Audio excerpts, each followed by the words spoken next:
Welcome to Dr. Imran's Official.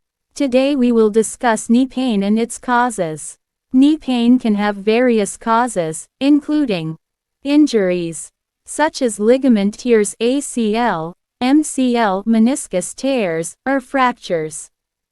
Overuse, repetitive movements or excessive strain on the knee joint.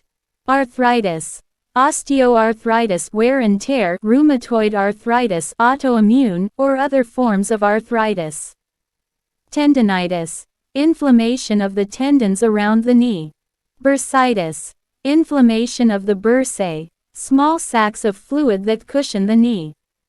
Cartilage damage, gradual breakdown of cartilage, chondromalacia, or cartilage defects. Alignment issues, poor alignment of the kneecap, patella, or the leg bones. Obesity, excess weight can strain the knee joints. Infection or gout, less common, but can cause knee pain.